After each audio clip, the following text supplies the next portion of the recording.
Hello friends, good morning. चलिए हम आज के करंट अफेयर्स स्टार्ट करते हैं। तो हमारे आज के करंट अफेयर्स का हमारा पहला क्वेश्चन हमारे प्रीवियस क्विज से, हाल ही में दिल्ली विधानसभा की प्रथम बैठक की 25वीं वर्षगांठ मनाई गई है।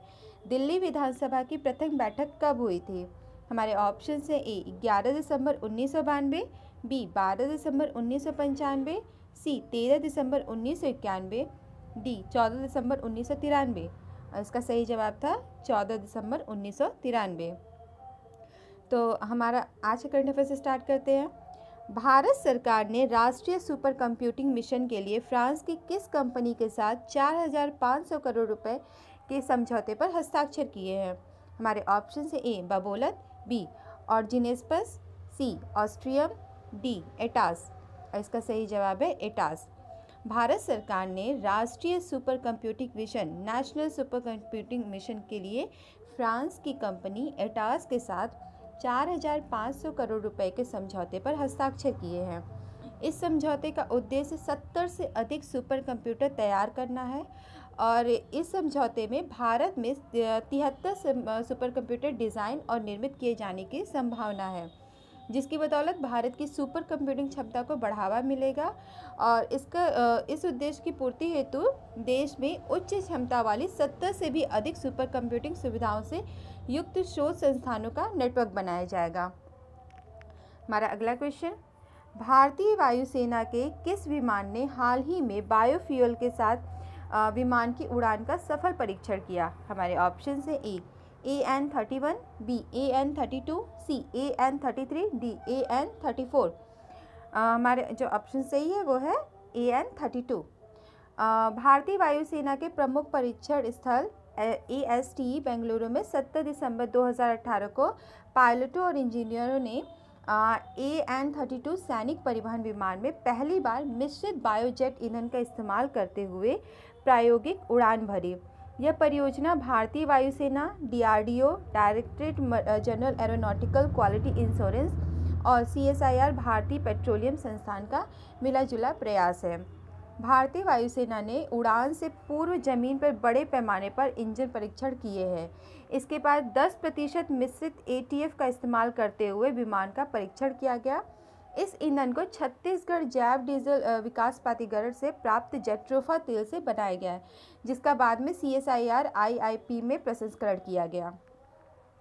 हमारा अगला क्वेश्चन, इजराइल की किस कंपनी के साथ मिलकर अडानी समूह ने भारत में पहली UAV निर्माण कंपनी स्थापित की है? हमारे ऑप्शन से A Insights, B Iron Source, C Israel Chemicals, D Elbit Systems. और इसका सही जवाब है एल्बिट सिस्टम। अडानी समूह तथा इजराइल की कंपनी एल्बिट सिस्टम्स द्वारा संयुक्त रूप से भारत की पहली निजी मानव रहित विमान UAV निर्माण फैक्ट्री हैदराबाद में आरंभ की गई है। यह देश में इस प्रकार की पहली यूनिट है जिसमें निजी कंपनियों द्वारा मानव रहित यान बनाए जाएंगे। Adani Elbit advance system India limited के साथ मिलकर 12 UAV के पहले ऑर्डर को पूरा करेगी और इसकी जॉइंट वेंचर है। अडानी द्वारा यह फैक्ट्री चलाने की ट्रेनिंग लेने के लिए अपने 40 से ज़्यादा इंजीनियरों को इजराइल भेजा गया था। हमारा अगला क्वेश्चन, भारत ने किस देश के साथ 17 दिसंबर 2018 को हिंद महासागर में शांति व सुरक्षा को बनाए रखने के लिए सहयोग बढ़ाने पर सहमति जताई है? हमारे ऑप्शन है A Andaman Nicobar, B Port Blair, C Indonesia, D Maldives. इसका सही जवाब है मालदीव। भारत और मालदीव ने 17 दिसंबर 2018 को प्रधानमंत्री नरेंद्र मोदी और मालदीव के राष्ट्रपति इब्राहिम मोहम्मद सोलिह के बीच प्रतिनिधिमंडल स्तर की वार्ता के बाद हिंद महासागर में शांति व सुरक्षा को बनाए रखने के लिए सहयोग बढ़ाने पर सहमति जताई है। और इसके साथ ही भारत इस द्विपक्षीय देश को 1.4 अरब डॉलर के ऋण प्रदान करेगा। यह सहायता राशि भारत द्वारा मालदीव को दी जाने वाली सबसे बड़ी राशि है और दोनों पक्षों में सांस्कृतिक सहयोग, IT और इलेक्ट्रॉनिक सहयोग, कृषि व्यापार के लिए बेहतर वातावरण बनाने समेत 4 समझौतों पर हस्ताक्षर किए गए। हमारा अगला क्वेश्चन, प्रतिवर्ष किस तारीख को अंतर्राष्ट्रीय प्रवासी दिवस के रूप में मनाया जाता है? हमारे ऑप्शन है ए 16 दिसंबर, बी 17 दिसंबर, सी 18 दिसंबर, डी 19 दिसंबर। और इसका सही जवाब है 18 दिसंबर। दुनिया भर में 18 दिसंबर 2018 को अंतर्राष्ट्रीय प्रवासी दिवस मनाया गया और वर्ष 2018 के लिए अंतर्राष्ट्रीय प्रवासी दिवस का विषय सम्मान के साथ प्रवास यानी माइग्रेशन विद डिग्निटी है।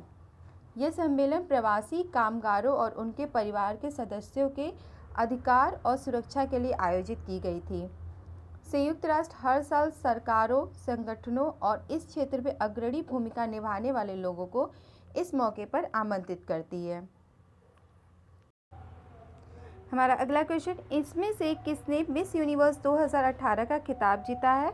हमारे ऑप्शन से ए स्टेफनी गुतिरेस, बी कैट्रियोना ग्रे, सी नेहल चुडासामा, डी गाब्रिएला लेस्लेर। और इसका सही जवाब है कैट्रियोना ग्रे। फिलीपींस के 24 वर्षीय कैट्रियोना एलिसा ग्रे ने मिस यूनिवर्स 2018 का खिताब जीता है और इस खिताब को हासिल करने वाली वह चौथी फिलीपींस महिला हैं। थाईलैंड के बैंकॉक में इस वर्ष का मिस यूनिवर्स प्रतियोगिता आयोजित किया गया, जिसमें कैट्रियोना ग्रे ने 93 प्रतिद्वंदियों को पीछे छोड़ते हुए यह खिताब हासिल किया। और वहीं भारतीय प्रतियोगी नेहल चुडासामा टॉप 20 के लिए भी क्वालिफाई नहीं कर सकी। हमारा अगला क्वेश्चन, इनमें से किसे PETA person of the year 2018 के लिए चुना गया है? हमारे ऑप्शन से ए अनिल कपूर, बी अजय देवगन, सी अनुष्का शर्मा, डी सोनम कपूर। और इसका सही जवाब है सोनम कपूर। बॉलीवुड की अभिनेत्री सोनम कपूर को वर्ष 2018 का PETA India people for ethical treatment of animals India की पर्सन ऑफ द ईयर चुना गया है। पेटा इंडिया का कहना है कि सोनम वीगन है और वे चमड़े का कोई भी सामान इस्तेमाल नहीं करती और वह पशुओं के प्रति क्रूरता और अत्याचार के विरोध में हमेशा रहती हैं, इसलिए उन्हें PETA person of the year 2018 के लिए चुना गया है। हमारा अगला क्वेश्चन, केंद्र सरकार ने अतिरिक्त सॉलिसिटर जनरल के तौर पर किसे नियुक्त करने की मंजूरी दी है? हमारे ऑप्शन से ए राजेंद्र तिवारी, बी माधवी गोराडिया दीवान, सी तुषार मेहता, डी इनमें से कोई नहीं। और इसका सही जवाब है माधवी गोराडिया दीवान। माधवी गोराडिया दीवान इस पद पर कार्यभार संभालने के बाद से 30 जून 2020 या अगले आदेश तक वह बनी रहेंगी। वह तीसरी महिला विधि अधिकारी हैं जिनकी नियुक्ति राज्य सरकार ने की है। वह सुप्रीम कोर्ट में सरकार का प्रतिनिधित्व करेंगे। अटॉर्नी जनरल के कामकाज में सहायता के लिए सॉलिसिटर जनरल और अतिरिक्त सॉलिसिटर जनरल होते हैं। के वेणुगोपाल इस वक्त अटॉर्नी जनरल हैं। हमारा अगला क्वेश्चन, हाल ही में किस भारतीय अमेरिकी फिल्म निर्माता को फ्रांसीसी सरकार ने सम्मानित किया? हमारे ऑप्शन से ए संगीता रेड्डी, बी उदय शंकर, सी संदीप सोमेनी, डी अशोक अमृतराज। और इसका सही जवाब है अशोक अमृतराज। हाल ही में फ्रांसीसी सरकार ने भारतीय मूल के अमेरिकी फिल्म निर्माता अशोक अमृतराज को night of the order of arts and letters से सम्मानित किया और यह सम्मान कला, संस्कृति तथा साहित्य के क्षेत्र में उत्कृष्ट योगदान के लिए प्रदान किया जाता है। और ये भारतीय मूल के अमेरिकी फिल्म निर्माता हैं। वे हाइट पार्क एंटरटेनमेंट के मुख्य कार्य अधिकारी हैं। इससे पहले नेशनल जियोग्राफिक फिल्म्स के सीईओ थे। हमारा अगला क्वेश्चन, हॉकी विश्व कप 2018 किस टीम ने जीता? हमारे ऑप्शन से A France, B Netherlands, C Germany, D Belgium. और इसका सही जवाब है बेल्जियम। बेल्जियम ने 16 दिसंबर 2018 को अपना पहला हॉकी विश्व कप जीता है और फाइनल में बेल्जियम ने नीदरलैंड को पराजित किया है। बेल्जियम ने रियो ओलंपिक 2016 में रजत पदक जीता था। हॉकी विश्व कप के फाइनल में निर्धारित समय में इन्होंने ये गोल करके अपने ये खिताब को अपने नाम।